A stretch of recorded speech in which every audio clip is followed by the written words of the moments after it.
तो फाइनली इसका पार्ट 2 आ ही गया। मुझे पता है कि बहुत टाइम के बाद ला रहा हूँ, 4 दिन बीत चुके हैं, मुझे जल्दी लाना चाहिए था, लेकिन घर पे कुछ लफड़े हो गए थे, इसी वजह से मैं वीडियो नहीं डाल पा रहा था। लेकिन तुम चिंता मत करो, अभी रोज़ वीडियो अपलोड होगी, भले 20 मिनट का या 30 मिनट का अपलोड करूँ, लेकिन मैं रोज़ अपलोड करूँगा। हाँ, कभी कभार छूट सकती है, लेकिन अभी तो रोज़ ही वीडियो आएगी, क्योंकि मुझे पता है भाई समर वेकेशन स्टार्ट हो चुकी है और तुम लोग घर पे बेल ले बैठे हो, तो अब तुम लोगों को भर भर के कंटेंट देना होगा, नहीं तो तुम लोग मेरी ले लोगे। तो चलो अब ज़्यादा बकवास नहीं करके वीडियो को स्टार्ट कर लेते हैं। तो जैसे कि हमने पिछली वीडियो में देखा था, जो सिया है वो अपने एमसी को एल्फ विलेज में चलने के लिए कहता है, और इसे सुन के अपना एमसी और कमांडर दोनों शौक हो जाते हैं। और तभी सिया बताता है वहाँ पे लूका भी है और उसके साथ एल्डर भी, इसीलिए आज रात आप लोग हमारे यहाँ रह सकते हैं और अगले दिन आप जा सकते हैं चीप। और ये सुनते ही जो अपना एमसी है वो भी हंसते हुए कहता है, ये पहली बार है जब मैं तुम्हारे मुंह से कोई काम की बात सुन रहा हूँ, तो ठीक है चलो फिर तुम्हारे विलेज की तरफ चलते हैं। और उसके बाद तो उसको पकड़ के गुदगुदी करने लगता है और कहता है, वैसे मैं तुम्हारा चीफ कब से बन गया। और उसके बाद हमारा सीन कट होता है और हम देखते हैं ये लोग एल्फ विलेज में पहुंच चुके थे, जहाँ पे जो एल्फ विलेज है वो बहुत ही ज्यादा खूबसूरत था और इसको देख के सब लोग शौक होते हैं। और जो कमांडर है वो कहता है, वाह ये जगह तो सच में मस्त है। और जो अपना एमसी है वो कहता है, हाँ ये जगह सच में कुछ तो है इस चीज में, मैंने कभी नहीं सोचा था कि मैं कभी इस जगह पे अपना पैर भी रख पाऊंगा। और ये लोग ये सब बात कर ही रहे होते हैं कि तभी वहाँ पे कोई आ जाता है और हम देखते हैं ये कुछ एल्फ्स होते हैं और उनका जो लीडर है वो कहता है, तुम लोगों में से इंसानों का किंग कौन है। और इसे देख के जो अपना एमसी है वो भी सोचा था आखिर इसकी प्रॉब्लम क्या है। देन उसको कहता है, इतना बड़ा टाइटल, यहाँ पे इतने बड़े ओहदे वाला कोई भी नहीं है, अगर तुम यहाँ पे इस छोटे से ग्रुप का रिप्रेजेंटेटिव ढूंढना चाहते हो तो वो मैं हूँ। और तभी वो एल्फ कहता है, मेरा नाम जैर है और मैं इस विलेज का एल्डर हूँ, मुझे तुमसे एक फेवर मांगना है इंसानों के किंग से। और ये सुनते ही जो अपना एमसी है वो वहाँ पे थोड़ी देर तक चुप रहता है और कहता है, देखो पहली बात तो ये कि मैं कोई किंग नहीं हूँ, मेरा नाम केलियन रायन कायरिस है, और इससे पहले कि मैं तुम्हें जवाब दूं मैं पूरा डिटेल में सुनना चाहता हूँ। और तभी एल्डर कहता है, कुछ टाइम पहले 3 एल्फ्स ह्यूमन सेटलमेंट की तरफ ऐसे ही देखने के लिए गए थे, लेकिन जब वो 10 दिनों तक वापस नहीं आए तो हमने 2 स्काउट्स को भेजा था उन्हें ढूंढने के लिए, लेकिन वो दोनों भी मिसिंग हो गए। इसीलिए मैं आपसे पूछ रहा हूँ, क्या आप लोग उन्हें ढूंढ सकते हैं, क्योंकि यहाँ के जो एल्फ्स हैं उनको ह्यूमन रियलम के बारे में बहुत थोड़ा सा ही पता है। और ये सुन के जो अपना एमसी है वो भी शौक होते हुए सोच रहा था, क्या सारे एल्फ ऐसे होते हैं इतने ज्यादा डिमांडिंग। और उसके बाद उससे कहता है, अच्छा तो तुम्हारे 5 एल्फ्स खो गए हैं और तुम चाहते हो कि मैं उसको ढूंढूं, आखिर मैं ऐसा क्यों करूंगा। और ये सुनते ही जो एल्डर है वो कहता है, क्योंकि आप ह्यूमन रियलम के किंग हैं। और ये सुनते ही जो अपना एमसी है वो फ्रस्ट्रेट होते हुए सोच रहा था, साला ये तोते की तरह से भी चीज रट रहा है। और देन उसे कहता है, देखो मैं कोई किंग बिंग नहीं हूँ, मैं एक प्रिंस हूँ। लेकिन तभी जो एल्डर है वो कहता है, इससे क्या ही फर्क। और इतना वो कह ही रहा था कि अपना एमसी उसको रोकते हुए कहता है, नहीं इससे फर्क पड़ता है, क्योंकि किंग और प्रिंस में बहुत ज्यादा अंतर है। और ये सुनते ही जो एल्डर है वो कहता है, ठीक है प्रिंस ही सही, और वैसे भी हम आपको ये सब करवाने के बदले रिटर्न में कुछ देंगे, आप यहाँ पे सेक्रीफाइस स्टेट की तरफ जा रहे हो, मैं सही हूँ ना। और ये सुन के जो अपना एमसी है वो कहता है, हाँ। और तभी जो एल्डर है वो कहता है, इंसानों के रास्ते से जाना बहुत ही ज़्यादा स्लो मेथड है, लेकिन मुझे जंगल का रास्ता पता है, जिसका अगर आप इस्तेमाल करते हो तो आप इंसानी रास्ते से 4 गुना तेजी से वहाँ पे पहुँच सकते हो। और ये सुनते जो अपना एमसी है वो सोचने लगता है कि क्या जंगल का रास्ता, हमारी जो जर्नी है उसको पूरा करने में हमें टोटल 2 महीने का टाइम लगेगा, और उससे अगर हम उस चीज़ को माइनस कर दें जो हमने टाइम यहाँ पे बर्बाद किया तो हमें बहुत टाइम लग सकता है। लेकिन अगर ये जो जंगल का रास्ता कह रहा है ये सच है तो हमें वहाँ पे पहुँचने के लिए बस 4 रातें लगेंगी। और उसका जो अपना एमसी है वो खुशी खुशी कहता है, अच्छा बस 5 एल्फ ना, चिंता मत करो, मैं उनको ढूंढूंगा, मैं तुम्हारी मदद करूंगा, वैसे भी मैं प्रिंस ऑफ कायरिस हूँ, तुम मुझ पर भरोसा कर सकते हो। और ये सुनते हुए जो एल्फ है ना वो एक शैतानी से स्माइल देता है। और उसके बाद हमारा सीन कट होता है और हम अगले दिन का सीन देखते हैं, जहाँ पे जो कमांडर है वो कहता है, मेरे प्रिंस आपने जैसे मेंशन किया था उस तरह का हमें किसी भी स्लेव ट्रेडर का कोई साइन नहीं मिला, और ये जंगल 2 टाउन से घिरा हुआ है, एक है नारिका और एक है स्टिंग। हमने वहाँ पे काफी मशीनरीज देखा, लेकिन कोई भी किसी भी तरह के क्रिमिनल एक्टिविटी पे इन्वॉल्व नहीं था।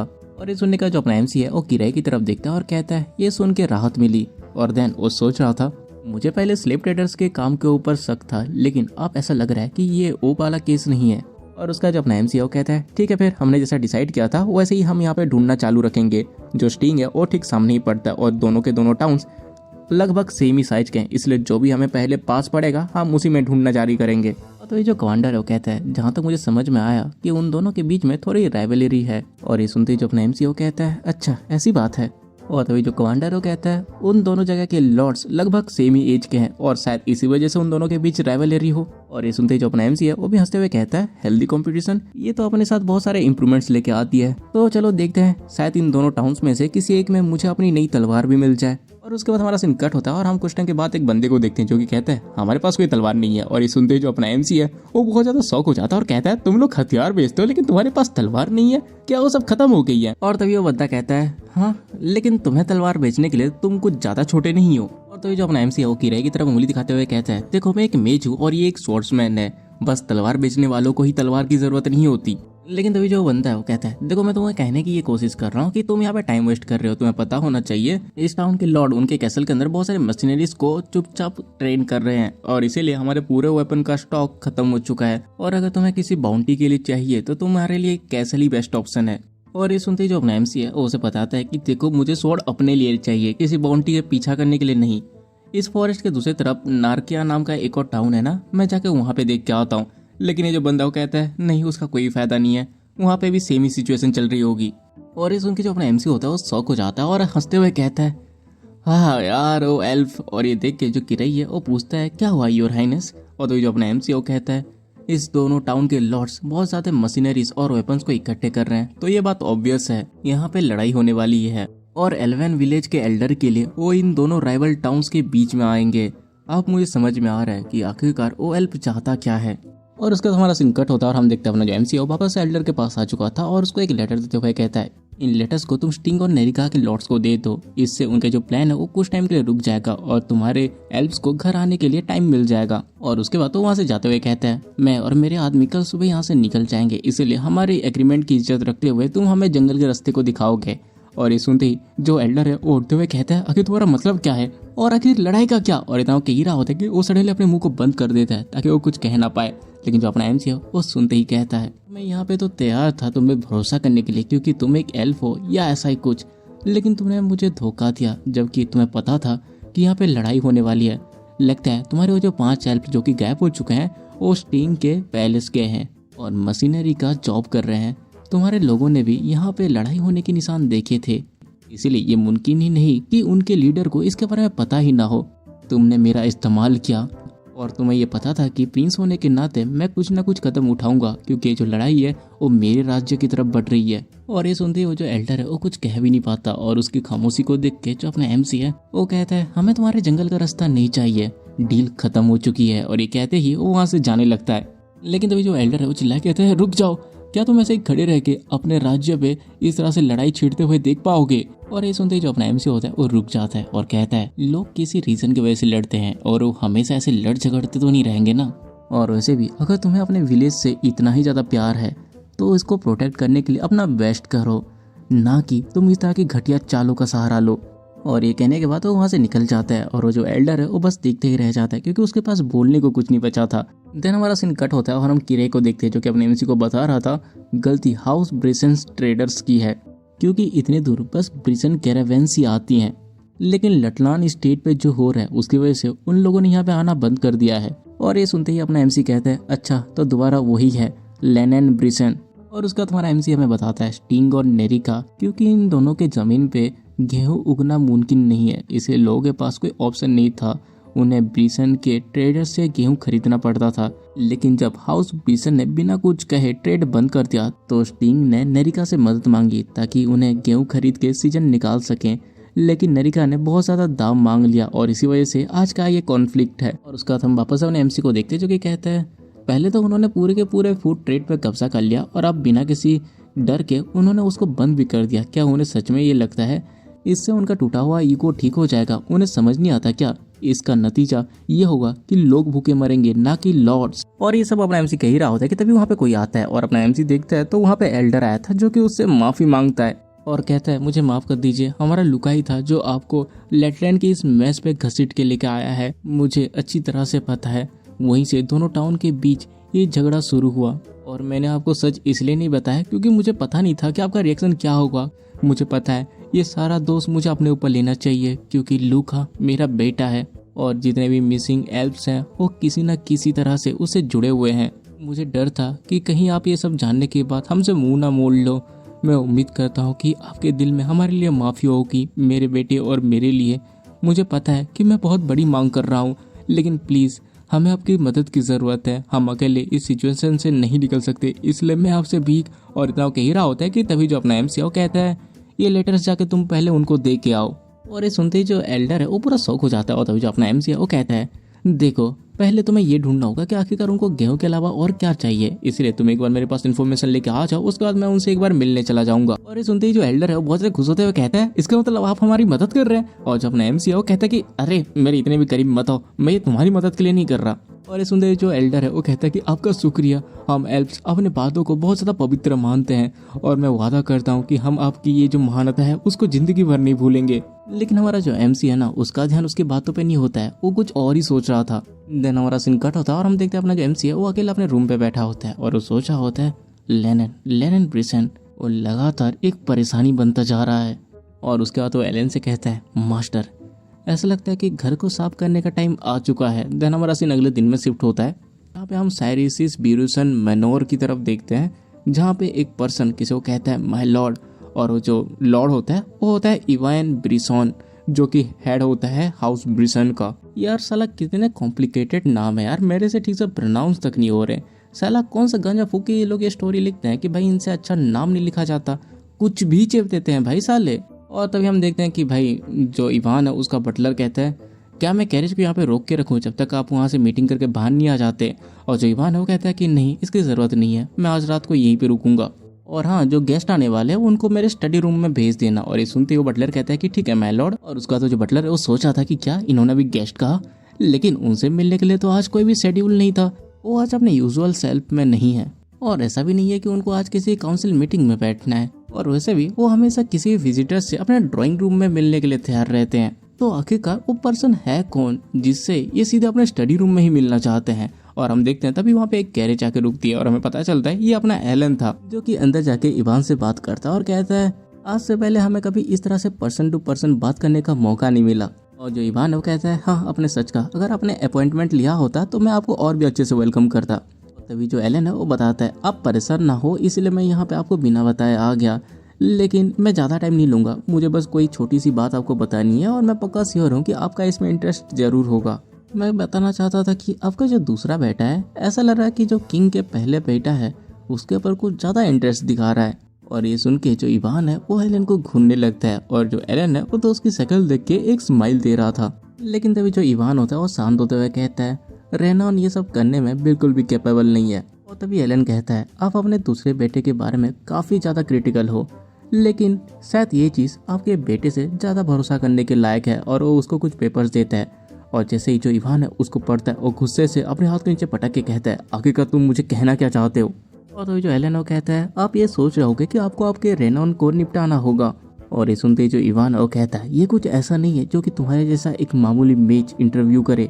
और ये सुनते ही जो एलन है वो हंसते हुए कहता है अच्छा क्या ये किसी नॉर्मल से स्वर्ड्समैन की बोली हुई बात नहीं है। और ये सुनते ही जो इवान होता है वो गुस्सा हो जाता है और कहता है आखिर तुम्हारी हिम्मत कैसे हुई मुझसे ऐसे बात करने की। हमें बताया जाता है जो तलवार चलाते हैं वो किलिंग इंटेंट को समझते हैं और जो माना के लॉजिक को जानते हैं। और तभी जो एलन है वो कहता है आई गेस मैंने एक हल्का सा इंप्रेशन छोड़ दिया है, इसीलिए मैं उम्मीद करता हूँ कि आप इसे हैंडल कर लोगे। हम देखते हैं कि जो एलन है वो बहुत ज़्यादा ऑरा रिलीज कर रहा था और इसे देखिए जो इवान है उसकी तो फट चुकी होती है, क्योंकि जो एलन है उसके अंदर से जो किलिंग इंटेंट निकल रहा था उसको देख के ये कांप रहा था। और तो जो एलन है वो कहता है चलिए अच्छे से बातचीत करते हैं, क्योंकि मेरा जो डिसाइपल है मैं उसकी तरह नहीं हूँ और मैं किसी पे नरमी नहीं बरतता। और हम देखते हैं कि जो इवान है वो चुपचाप उसके सामने बैठ जाता है और जो अपना एलन है वो कहता है ठीक है फिर।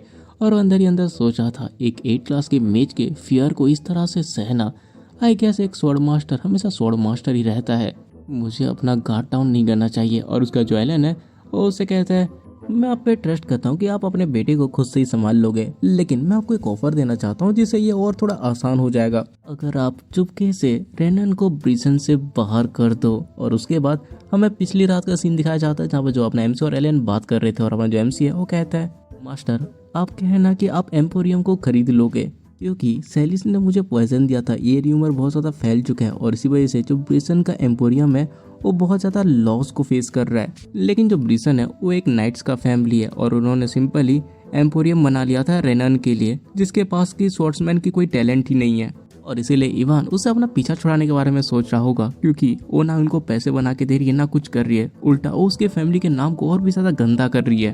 और उसके बाद हम वापस से प्रेजेंट में आते हैं जहाँ पे जो इवान है वो एलन से कहते हैं अगर मैं ऐसा क्यों करूँ जिससे कि थर्ड प्रिंस को कुछ बेनिफिट हो। और ये सुनते ही जो एलन है वो कहते हैं मुझे पता था आप यही कहोगे, लेकिन इसे प्रिंस कैलियन नहीं खरीद रहे। और उसके बाद हमें वापस से पिछली रात का सीन दिखाया जाता है, जहाँ पे जो अपना एमसी है उसने एलन से बताया था कि अगर वो पूछे तो उसे बताना कि इसको मैं नहीं खरीद रहा, तुम्हारे पास कोई और है। और ये सुनते जो इवान है वो कहता है कि क्या तुम्हारे पास कोई और है इसे खरीदने के लिए। और जो अपना एलन है वो कहता है जो इंसान कायरिस का सेकंड बिगेस्ट एम्पोरियम चलाता है वो जरूर चाहेगा कि उसका एम्पोरियम कायरिस का सबसे बड़ा बने, क्यों है ना। इसलिए अगर आप उसे कोई बिलीवेबल रीजन बना के देते हो तो पक्का इसे खरीदेगा, वो भी बहुत ही अच्छे रिजनेबल प्राइस पे। और उसके बाद हमारा सीन कट होता है और हम रेनन ब्रिसन को देखते हैं जो कि बड़े प्यार से अपने पौधों को पानी दे रहा था और उसको बहुत ज़्यादा प्यार कर रहा था और खुद को उनका बाप कह रहा था। लेकिन ये कहते हुए वो गुस्से में ये भी सोचा होता है, मैं बहुत ज़्यादा नर्वस हो गया था जब मुझे पता चला कि हेल लटलैंड अरेस्ट हो चुका है, लेकिन अगर मैं देखूँ तो कुछ हुआ नहीं क्योंकि उसने अपना मुंह नहीं खोला। मैं बहुत ज़्यादा परेशान था, मुझे लग रहा था कि मुझे अपना सब कुछ बेच के तेंसिल जाना पड़ेगा अगर मेरा रिश्ता उसके साथ एक्सपोज हो जाता तो। लेकिन थैंकफुली मुझे वहाँ पे जाना नहीं पड़ेगा, इसलिए मुझे उसके और अपने बीच में जो भी कनेक्शन थे उससे पीछा छुड़ाना होगा। और ये सब कहते हुए वो गलती से अपने पौधे का एक पत्ता तोड़ देता है और उसको बहुत ज़्यादा पैनिक होने लगता है और उसको ठीक करने की कोशिश करता है। और वो सोच रहा होता है अभी भी कुछ टेरिटरीज बची हैं जिनके साथ मुझे डील करना है, लेकिन वो इतने ज़्यादा इंपॉर्टेंट नहीं है कि मैं उनको ऊपर फोकस कर सकूं। लेकिन वो ये सब बात कर ही रहा होता है कि तभी उसके पीछे से कोई आता है और उसको देख के वो कहते हैं आखिर तुम यहाँ पे क्या। लेकिन तभी वो जो बंदा है ना उसके गर्दन को ही पकड़ लेता है और उसे वहाँ से किडनैप करके ले जाता है। और तभी हमें बताया जाता है कि उस दिन के बाद से एक र्यूमर हर जगह पे स्प्रेड होने लगी और वो था कि बहुत सारे अमाउंट पे होली रेलिक टेंसिल में ट्रांसफर किया जा रहा था और उन सब के पीछे जो उनकी मदद कर रहा था वो था रेनॉन ब्रिसन। हम देखते हैं कि भाई अपने रेनन भाई साहब को जेल में ठूस दिया होता है और बंदा रोते हुए चिल्ला रहा होता है कि तुम्हें पता भी है मैं कौन हूँ, अगर ब्रिसन ने ढूंढ निकाला तो तुमको छोड़ेगा नहीं। लेकिन इन साले को क्या ही पता कि साला उसी के बाप ने ये हरकत करवाया है। और उसके बाद हमें वापस से बताया जाता है उस र्यूमर के बारे में जहाँ पे ये भी लिखा हुआ था कि जो रेनन है वो सडनली मिसिंग हो गया और जो मार्कस ब्रिसन है मतलब उसका बाप इवान, उसने कितनी ही कोशिश कर ली इन्वेस्टिगेट करने की लेकिन वो उसे ढूंढ नहीं पाया। हालांकि उसका शक पहले एलन मानासील और मेलफायर पोलूने की तरफ गया था, लेकिन बाद में उसने कंफर्म किया कि ये दोनों इससे रिलेटेड नहीं है। देन हमारा सीन कट होता है और हम देखते हैं अपना जो एमसी है वो एलन से बात कर रहा था और जो एलन है वो कहता है हमें करेंटली मेलफेयर पोलूने के जरिए वो एम्पोरियम मिल चुका है और जो सामान तुम्हें चाहिए था वो बहुत ही ज्यादा कम टाइम पे तुम्हारे रीजन में भेज दे, इसीलिए प्लीज अगर तुम्हें और कुछ चाहिए होगा तो मुझे जरूर बताना। और ये सुन के जो अपना एमसी है वो कहता है ठीक है मास्टर। और अपना एमसी ये सब बात कर ही रहा होता है कि तभी वहाँ पे ना एल्डर आता है और वो कहता है क्या सारी प्रिपरेशन कंप्लीट हो चुकी है, मैंने ऑलरेडी मदर ट्री को रिक्वेस्ट भेज दी है तो आप लोग बहुत ही जल्दी जंगल के रास्ते से यहाँ से बाहर चले जाओगे। और जो अपना एमसी है वो कहता है कि ठीक है मैं समझ गया। और तभी जो एल्डर है वो कहता है और हाँ मैंने अपने बेटे लूका को कह दिया कि वो आपको गाइड करेगा। लेकिन जो अपना एमसी है वो कहता है कि नहीं मैं तो सिया को मांग रहा हूँ। और उसके बाद वो चिल्ला के सिया से कहता है हे सिया क्या तुम मुझे जंगल के रास्ते के एंड तक लेके जाओगे। और जो सिया है वो भी खुशी से कहता है कि हाँ ठीक है।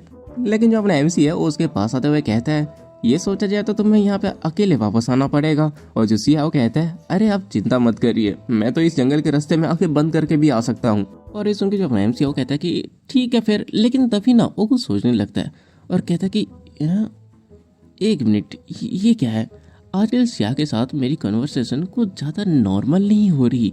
और ये सब कह के उसकी तरफ देख ही रहा होता है कि तभी जो सिया है वो उससे कहता है क्या हुआ बॉस कुछ हुआ है क्या। और हम उसके हाथ में ना कोई तो चीज़ देखते हैं जिसमें से ना थोड़ा सा ऑरा निकल रहा था। और उसके बाद जो अपना एमसी है उसको उससे छीन लेता और कहता है आखिर ये है क्या चीज, क्या तुमने इसको भी चुरा लिया था जब तुम लोग होली रेलिक्स को चुरा रहे थे। लेकिन जो लूका है वो कहता है कि नहीं मुझे नहीं पता, मुझे याद नहीं है। और तभी जो किरई है वो कहता है योर हाइनेस क्या ये किसी तरह का कोई होली रेलिक तो नहीं। और जो अपना एमसी है वो हमें बताता है ये जो ऑब्जेक्ट जो हमें वापस रिटर्न जाने के टाइम पे लुका से मिला ये एक ब्लैक कलर का रॉक है जो कि बाकी नॉर्मल रॉक से अलग दिख रहा है, इसलिए इसके बहुत ज्यादा चांसेस हो सकते हैं कि ये एक होली रेलिक हो। लेकिन तो ये जो कमांडर है उसको देखते हुए कहता है ये होली रेलिक होने के लिए कुछ ज्यादा ही डेंजरस लग रहा है क्योंकि इसके अंदर से जो ब्लड की स्मेल है वो बहुत ही ज्यादा स्ट्रांग है। और ये सुन के जो अपना एमसी है वो भी सोचा होता है कि हाँ जैसे कि कमांडर ने कहा ऐसा लग रहा है कि आर्सन इसको फील नहीं कर पा रहा, लेकिन तब से मुझे इसके अंदर से बहुत ही ज्यादा ऑमनिशियस फीलिंग महसूस हो रही है। मैं इसमें फील कर सकता हूँ एक स्ट्रॉन्ग लाइफ फोर्स जिसको कि फोर्सफुली ले लिया गया था और इसके अंदर से ब्लड की भी बहुत ही स्ट्रॉन्ग एनर्जी आ रही है। अगर मैं सिंपल वर्ड्स में बताऊँ तो ये जो स्टोन का ऑनर है उसको किसी ने मार डाला है और मुझे इसे इन्वेस्टिगेट करने की जरूरत है। और उसके बाद वो वापस उसको सिया को देते हुए कहता है तुम फिलहाल के लिए इसको यूज कर सकते हो क्योंकि अभी हमें रास्ते के जाने के टाइम पे और भी बातचीत करनी है। और ये सुन के जो सिया है वो कहता है क्या ये आप लुका का नहीं है, और जो अपना एमसी वो कहता है कि हाँ अब ये मेरा हो चुका है। और ये सब सुन के जो लुका है वो तो अजीब सी शक्ल बना के उनको देख रहा था। और जो सिया है वो कहता है फिलहाल के लिए तो मैं इसको होल्ड करूंगा, और जैसे ही हम फॉरेस्ट के दूसरे साइड पहुंच जाएंगे मैं ये वापस कर दूंगा। और तो ये जो कमांडर है वो अपने एमसी के पास आकर उसके कान में धीरे से कहता है योर हाइनेस, तो उस बच्चे के बारे में मैं कुछ कहना चाहता हूँ। और हाँ एक और चीज यहाँ पे फिर से जो सिया है ना उसको सी बोला गया है, पहले ही बोला गया था अभी सी बोला गया था। तो साला मुझे खुद नहीं पता कि इसका जेंडर है क्या, क्योंकि राइटर को खुद नहीं पता भाई कि इसका जेंडर क्या रखना चाहिए। बंदा पहले लौंडा बना रहा है फिर लौंडिया बना रहा है, कभी वहाँ पे 6 किलो आगे डाल रहा है तो कभी 300 ग्राम नीचे डाल रहा है। अरे भाई करना क्या चाहते हो यार, जेंडर बता दो ठीक से, समझ ही नहीं आ रहा मुझे। हाँ छोड़ो यार मेरा सर दुख रहा है, अब से मैं इसको लड़की ही बोलूंगा। और अगर फ्यूचर में पता चलता है कि भाई ये लौंडा है तो समझ जाना कि ये साला मीठा था, खत्म बात। तो चलो स्टोरी को आगे बढ़ाते हैं, जहाँ पे जो कमांडर है वो अपने एमसी को कहता है अगर ये फैक्ट देखा जाए कि वो आपके सवाल से पहले ही जवाब दे देती है, क्या इसका मतलब ये है कि ये दूसरों से थोड़ा टाइम पहले टाइम को देखती है। और जो अपना एमसी है वो कहता है कि ये कोई पहले वाली चीज़ नहीं देखती, ऐसा उसने बताया था, लेकिन अब मैं भी इसके बारे में सोच रहा हूँ, लगता है कि फ्यूचर इस बच्चे के लिए कुछ ज़्यादा ही जल्दी आ जाता है। और तभी उसको अपने पास्ट के बारे में याद आता है और वो कहता है फ्यूचर और वो टाइम का डिस्ट्रक्शन, कहीं ये अजीब सा जो स्टोन है वो एक्सेस ऑफ टाइम से रिलेटेड तो नहीं। और तभी हमारा सीन कट होता है और हम फर्स्ट प्रिंस को देखते हैं जो कि अपने फूलों के बगीचे पे काम कर रहा था। और तभी उसका बटलर उसके पास आता है और उसके कान में कुछ तो कहता है जिसके बारे में हमें बताया नहीं जाता। और ये सुनने के बाद जो फर्स्ट प्रिंस है उसको अपने एमसी की बात याद आती है कि उसने कहा था कि गुलाब बहुत जल्दी खिलने वाले हैं। और ये सब याद करते हुए वो अपने मन में ही कहता है कहलियन तुमने रेनन ब्रिसन से तो अपना पीछा छुड़ा ही लिया। और उसके बाद वो अपने हाथ से ना एक लॉकेट जैसा निकालता है जिसके आगे कोई मोती सा लगा होता है, और जहाँ तक मुझे लग रहा है ये भी एक होली रेलिक है। और उसके बाद वो उसे ना कॉन्सेंट्रेट करता है जिससे वो चमकने लगता है और उसके जो गुलाब होते हैं ना वो खिलने लगते हैं। और वो उस फूल को पकड़ते हुए कहता है तुम अभी भी बहुत ज़्यादा अच्छे लगते हो, इसीलिए कुछ टाइम तक तुम ऐसे ही रहो। देन हमारा सीन कट होता है अपने एमसी की तरफ जो कि एक पेड़ के नीचे बैठा था और वो वहाँ पे बैठ के मेडिटेट कर रहा होता है और अपने माना के ऊपर कंसंट्रेट कर रहा होता है। तभी कुछ टाइम के बाद हम देखते हैं कि उसका सीन है वो बहुत तेजी से चमकने लगता है। और जो एलन है वो कहता है कांग्रेचुलेसन, तुमने ज़्यादा माना सर्कल तो क्रिएट नहीं किया, लेकिन हाँ तुम्हारी ऑरा स्ट्रांग हो चुकी है। लेकिन जो अपना एमसी वो कहता है प्लीज मास्टर आप मेरा मजाक मत उड़ाइए। और जो एलन है वो कहता है आखिरकार क्यों नहीं, यहाँ पे तुम ही हो सबसे ज्यादा अपसेट, भले ये कुछ टाइम के लिए क्यों ना हो, लेकिन तुम एक तलवारबाज थे जो कि तलवार उठाता था, तो अचानक से तुम माना को ओवर कंट्रोल करना कैसे हैबिट करोगे, इसीलिए तुम्हारा जो माना सर्कल है वो ऑरा में ट्रांसफॉर्म हो जाता है। और ये सुनते ही जो अपना एमसी वो कहता है कि हाँ मुझे पता है इसके बारे में, लेकिन ये ऐसा भी नहीं है कि जो ऑरा और सर्कल है इन दोनों के पीछे का प्रिंसिपल बहुत ज्यादा अलग है। मेरे पास काफी माना है तो आखिरकार मैं अनजाने में ऑरा को क्यों एक्टिवेट कर लेता हूँ। और जो एलन होता है वो कहता है मैं ये नहीं कह सकता क्योंकि मैं ये नहीं समझ सकता, इसीलिए तुम प्रिपेयर रहो कि तब तक तुम कैरिस नहीं जाओगे जब तक तुम्हें जवाब नहीं मिल जाता। और जो अपना एमसी है वो पूछता है क्या मुझे जवाब मिलेगा। और जो एलन है वो कहता है मैं पक्का श्योर नहीं हूँ क्योंकि तुम हो जो कि रास्ते पे चल रहा है, इसीलिए तुम्हें इसके बारे में ज्यादा अच्छे से पता होगा। और तभी जो अपना एमसी है वो कहता है लेकिन हर रास्ता कहीं ना कहीं लेके जाता है। और उसके बाद हमारा सीन अगले दिन में शिफ्ट होता है जहाँ पे जो अपना एमसी है वो आगे ही बढ़ रहा था कि तभी जो सिया है वो चिल्लाते हुए कहते हैं कि आ जाइए यहाँ पे जंगल का रास्ता खत्म हो रहा है। और ये सुनते ही जो अपना एमसी है वो सीधे आगे बढ़ता है और आगे जाते ही तेज रोशनी से वो अपनी आंखों को ढक लेता है। लेकिन जैसे ही वो उस जगह को देखता है वो पूरा शौक हो जाता है और कहता है अच्छा तो ये है the land of elephants sacrificed daisy. और वो ये सब कह ही रहा होता है कि तभी उसको पीछे से कोई बुलाता है और अपना एमसी पीछे देखता है तो वहाँ पे सिया थी जो कि हंसते हुए कहती है ठीक है बॉस चलिए फिर गुड बाय। और उसके बाद वो स्टोन को अपने एमसी को देते हुए कहती है ठीक है फिर मैं आपको ये वापस कर रही हूँ। और अपना जो एमसी है उसको देखने के बाद कहता है वैसे सिया मैं तुमको पूछ रहा हूँ जस्ट इन केस, क्या तुम्हें सच में अपने विलेज वापस जाने की जरूरत है? जब तुमने सुना कि मैं लुका की जगह पे तुम्हें अपना गाइड बनाऊंगा तब तुम्हारा रिएक्शन क्या था? मैंने फील किया था कि मैं वहाँ पे थोड़ी देर के लिए था, फिर भी जो विलेजर्स थे वो तुम्हें इग्नोर कर रहे थे, तो नॉर्मल तरीके से तो ये और भी बुरा होना चाहिए ना कि कम। अगर ये इसलिए है क्योंकि तुम उनके सवालों का जवाब उनसे पहले ही दे देती हो तो मैं सिस्पनियन के व्हील को समझने के बाद तुम्हारे बारे में उससे पूछ सकता हूँ, इसलिए क्या तुम हमारे साथ ट्रैवल कर सकती हो जब तक। और इतना वो कह ही रहा होता है कि तभी जो सिया है वो कहती है कि हाँ कभी कभार विलेज के लोग मुझसे अनकंफर्टेबल जरूर हो जाते हैं, लेकिन मदर ट्री ने मुझे कहा है कि ये मेरा सबसे ज़्यादा मोस्ट नेचुरल टैलेंट है, और वैसे भी दूसरों से अलग होना ये कुछ गलत तो नहीं है ना। और इवन अगर मैं सबसे ज़्यादा अलग भी बात करूँ तब ये फैक्ट बिल्कुल भी चेंज नहीं होगी कि मैं एक एल्फ हूँ। और ये सुनते ही जो अपना एमसी है वो तो शौक हो जाता है और देन एक स्माइल करते हुए सोच रहा होता है, लगता है मुझे अभी भी बहुत लंबा रास्ता जाना है। और तभी जो सिया है वो अपने एमसी को वो पत्थर देते हुए कहती है, ठीक है बॉस, तो आप मेरी चिंता मत करिए, मैं ठीक हूँ। और जो अपना एमसी है वो कहता है कि हाँ ठीक है, तुम अपना ख्याल रखना और हम दोबारा जरूर मिलेंगे। और जो सिया है वो कहते हैं कि हाँ मैं अच्छे से रहूंगी। हम देखते हैं कि जो अर्सन है वो तो भाई रोने लग जाता है और उसको गले लगा लेता है। और देन उसके बाद हमारा सीन कट होता है और हम शाम का टाइम देखते हैं, जहाँ पे जो अपना एमसी है वो उसी सिटी के अंदर जा रहा था और वो सोचा होता है, यहाँ अभी तक जितने भी गाइस के प्रिंस खड़े थे उनको शुक्रिया और सुकून महसूस होना चाहिए था कि वो सेक्रीफाइड थ्रोन के लिए नहीं मर रहे थे। और उसका जो अपना एमसी है वो येन को बुलाता है और जो येन है वो आते हुए कहता है कि हाँ योर हाइनेस। और तभी जो अपना एमसी है वो उसे बताता है, देखो येन, जब हम अंदर जाएं तो तुम किसी अटेंडेंट की तरह बिल्कुल भी एक्ट मत करना, क्योंकि पिछली बार वो बस 20 लोग थे लेकिन वो बहुत ज़्यादा एनोइंग थे, तो अब पता नहीं कि अंदर कितने सारे लोग होंगे, इसे समझ गए ना। तो अंदर बिल्कुल भी अटेंडेंट जैसा बिल्कुल भी एक्ट मत करना। लेकिन तभी जो येन है वो कहता है योर हाइनेस। और जो अपना एमसी है वो जैसे पीछे पलटता है, जो येन है वो गुस्से से कहता है, मैं अपने आप से सब संभाल लूंगा। और उसके बाद तो उसे याद दिलाता है कि कैसे पिछली बार जब अपने एमसी ने स्टार्टिंग में कहा था कि भाई मैं संभाल लूंगा, तब उसने कूदता हुआ तलवार अपने हाथ में पकड़ा था। और जब उसने बोला था कि दूसरी बार कि भाई हाँ मैं इस बार सब संभाल लूंगा, और उस बार तो उसको पॉइजन दे दिया गया था और वो हॉस्पिटलाइज हो गया था। और ये सब याद करने के बाद जो अपना एमसी है ना वो भी घबराने लगता है और उसके पास बोलने के लिए कुछ नहीं होता और कहता है वो बात तो है। और उसके बाद हमारा सीन कट होता है और हम रात का सीन देखते हैं, जाके अपना एमसी ना एक होटल पे रुका होता है और वो नहा के बाहर आता है और कहता है, मुझे लगा था कि हम सेक्रीफाइड पे पहुंच चुके हैं, लेकिन हमें पास्ट का सीन दिखाया जाता है जहाँ पे वो लोग मैप देखते हैं तो उनको पता चलता है कि उन्होंने बस कैसल के आउटर लेयर को ही पार किया है और उन्हें कैसल पे जाने के लिए और 2 दिन लगेंगे। और ये सब याद करके जो अपना एमसी है वो भी कह रहा होता है, आखिरकार ये किस तरह का कैसल है जो कि एक सिटी जैसा बड़ा है। हाँ, मुझे लगा था कि मैं कम से कम रात तक तो सुलेमान से मिल ही जाऊंगा, लेकिन अब क्या फायदा, आप इसके ऊपर कंप्लेन करके भी कोई फायदा नहीं है, अब इससे कोई मदद नहीं मिलने वाली। और तभी उसकी जो नज़र है ना वो उसी पत्थर की तरफ जाती है और उसको देखते ही उसको ना सिया की बात याद आती है, जहाँ पे सिया ने कहा था भले ही मैं डिफरेंटली बात करूं लेकिन ये फैक्ट कभी चेंज नहीं होगी कि मैं एक एल्फ हूँ।